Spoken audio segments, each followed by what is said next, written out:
책은 읽는데 공부는 못하는 아이.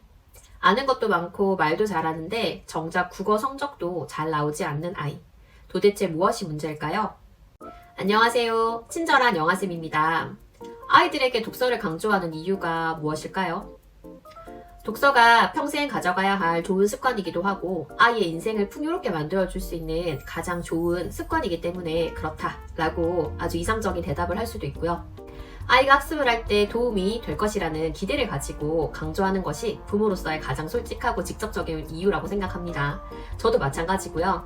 아이가 학습을 할 때 필요한 배경 지식을 독서를 통해서 풍부하게 또 또래보다 더 빨리 습득하기를 바라는 마음도 있고 어휘력, 문해력을 갖추어서 공부할 준비가 잘 되고 또 공부를 할 때 쉽게 하기를 바라는 마음에서 독서를 습관화했으면 하는 바람을 가지고 있습니다.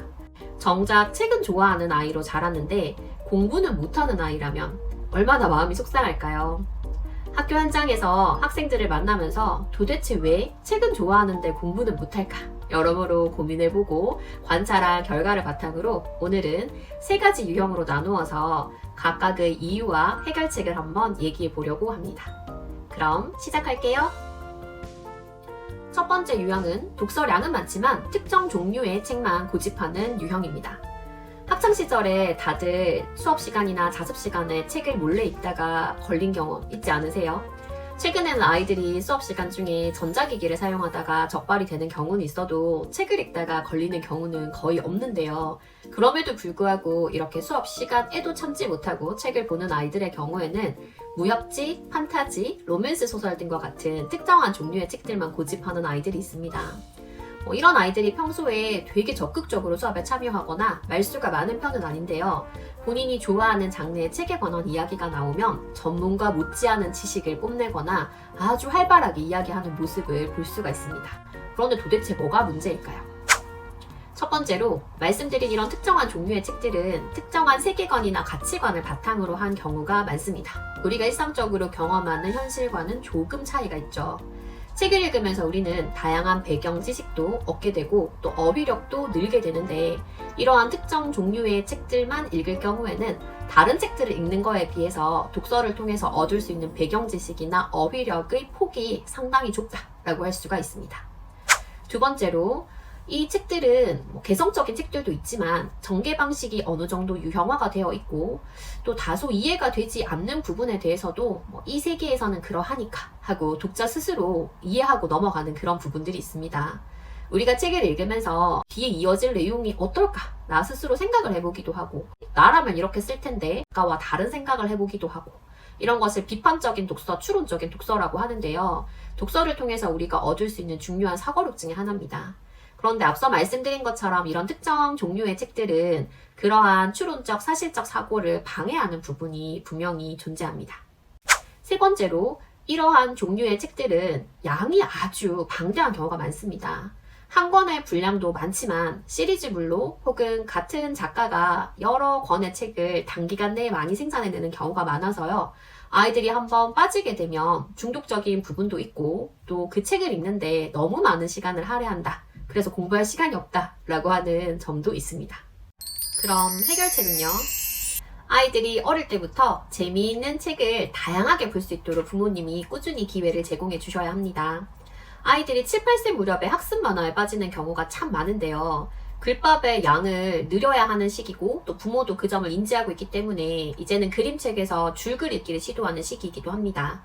또 한글을 읽을 수 있게 되었으니까 혼자 책을 읽으라고 기회를 주는 경우도 있고 스스로 책을 골라 읽도록 기회를 확장시켜주는 시기이기도 합니다.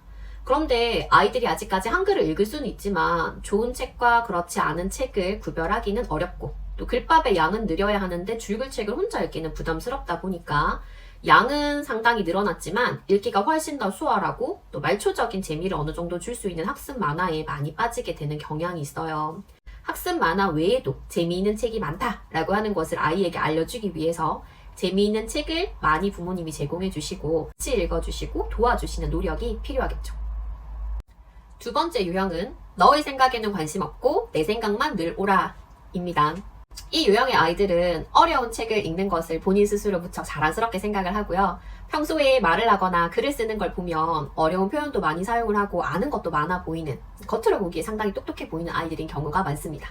그런데 아이가 하는 말이나 글을 자세히 들여다보면 책의 내용을 깊이 있게 이해했다기보다는 피상적으로 가져와서 본인의 생각으로 포장을 하는 경우가 많고요. 그러다 보니 논리적인 오류나 허점이 발견되는 경우가 많습니다. 게다가 이 유형의 아이들은 타인의 말을 제대로 있는 그대로 이해를 하지 못하는 경우가 많아서 대화 상황에서도 갈등이 생기는 경우가 많습니다. 이런 아이들은 공부하거나 시험을 볼 때 그 문제가 더욱더 도드라져 보이게 되는데요. 공부를 할 때도 학습 목표나 수업 내용과는 상관없이 본인이 생각하기에 중요하다라고 생각되는 부분을 열심히 공부합니다. 시험을 칠 때도 출제자의 의도는 생각하지 않고 내가 고른 답이 맞는 이유에 대해서만 계속 얘기를 해요. 앞서 말씀드린 첫 번째 유형의 아이들이 어떻게든 도와주고 싶은 안쓰러운 유형의 아이들이라면 두 번째 유형의 아이는 친구들과의 관계도 원활하지 않고 또 교사의 입장에서도 상당히 지도하기가 부담스러운 학생이라고 할 수 있습니다. 성격적인 부분도 관련이 있기 때문입니다. 그럼 도대체 이런 문제가 왜 발생하는 것일까요? 대화와 마찬가지로 읽기도 소통입니다. 상대방과 대화를 잘 하려면 상대가 하는 이야기를 있는 그대로 잘 이해해야지 그에 대해 적절하게 반응을 할 수 있고 다툼으로 가지 않고 원활한 소통을 할 수 있죠. 책을 읽을 때도 책의 내용을 있는 그대로 사실적으로 이해하는 것이 1번인데 본인의 생각과 섞어서 사실과 의견을 구별하지 못할 때 책을 제대로 읽지 못하는 경우가 발생하기 마련입니다. 그러면 성격적인 부분과도 관련이 있는, 그래서 더 크고 나면 고쳐주기 힘든 이 문제는 어떻게 해결할 수 있을까요? 첫 번째로 아이와 함께 책을 읽고 나서 책의 내용을 아이가 있는 그대로 잘 이해했는지 점검을 해보셔야 합니다. 아이에게 책의 내용에 대해서 한번 쭉 말해보라고 하고 책의 내용과 아이가 다르게 읽었거나 혹은 책 내용과 본인의 생각을 섞어서 잘못 이해하고 있는 부분은 해당되는 부분으로 다시 돌아가서 책을 한번 읽어보게 하거나 함께 읽어보시면 좋습니다. 아이가 본인 생각의 오류나 혹은 책의 내용을 잘못 이해한 부분에 대해서 스스로 점검하고 수정할 수 있는 기회를 주는 거죠. 두 번째로 책 속의 인물이 왜 이런 행동을 했을까? 어떤 감정, 어떤 생각이었을까? 이렇게 인물의 입장에서 생각해 볼 수 있는 기회를 꼭 주세요. 자, 이것은 공감적 읽기에 해당이 되는데요. 우리가 책을 읽는 이유는 내가 살아보지 않은 혹은 내가 경험해보지 못한 사람들을 이해하기 위해서라고 하는 말도 있습니다. 상대방의 입장에서 생각을 해봄으로 인해서 상대의 입장에 공감을 할 수 있게 되는 것이죠. 자, 이렇게 내용을 있는 그대로 사실적으로 읽고 상대방의 입장을 생각해보는 공감적인 읽기는 초등부터 고등까지 국어 교과서에 빠지지 않고 필수로 등장하는 항목이기도 합니다. 세 번째는 독서와 학습은 다르다입니다. 그렇다면 학습을 위한 독서는 의미가 없는 것이 아니냐라고 의문을 가질 수 있으실 것 같은데요. 여러 가지 의견이 있을 수 있겠지만 제가 생각하기에 독서는 학습을 잘 할 수 있는 기초적인 능력을 기를 수 있는 가장 좋고 효율적인 방법이라고 생각을 합니다. 축구를 한번 생각해 보시겠어요? 어떤 아이가 빨리 달릴 수 있고 오래 달릴 수 있다고 해서 축구를 당장 잘하게 되는 것은 아니죠. 하지만 축구를 시작을 했다면 오래 달릴 수 있고 빨리 달릴 수 있는 아이는 축구에서도 더 뛰어난 기량을 보일 가능성이 커지겠죠.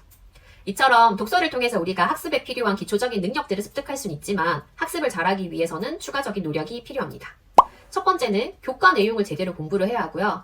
두 번째는 시험에서 좋은 성적을 얻기 위해서 문제를 푸는 연습도 해야 합니다. 2022학년도 수능 국어에서 브레턴 우즈 체제를 다루고 있는 사회 지문이 출제가 되었었는데요. 이 지문을 제대로 이해하기 위해서는 환율에 대한 기초적인 이해가 필요했습니다.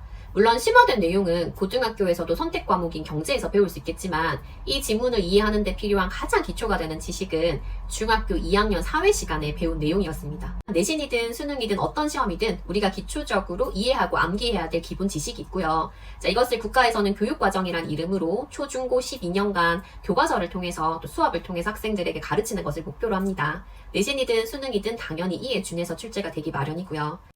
두 번째로 내신 시험이든 수능이든 등급을 매겨서 아이들 줄을 세우는 시험이잖아요. 시험의 목적을 생각한다면 좋은 성적을 얻기 위해서는 이 문제 푸는 연습도 반드시 병행이 되어야 하겠죠. 출제자의 의도를 파악하고 또 출제자가 파놓은 함정에 빠지지 않기 위한 문제 푸는 연습도 반드시 병행되어야 합니다. 독서가 학습, 좋은 성적과 직결되지 않는 사례에 대해서 오늘 이야기를 한번 나누어 봤는데요. 예전에 제가 블로그에 글을 올렸다가 많은 분들이 공감해 주시고 또 댓글도 달아주신 주제를 가지고 오늘 영상을 한번 찍어 보았습니다. 영상 보시는 분들께도 도움이 되시면 좋겠습니다. 개인적으로 사정이 있어서 영상이 2달여 만에 업로드가 되는데 그간 기다려주시고 또 새롭게 구독해주신 분들께 감사드립니다. 좋은 정보, 좋은 영상으로 다시 찾아뵙도록 할게요. 좋아요와 구독도 부탁드립니다. 감사합니다.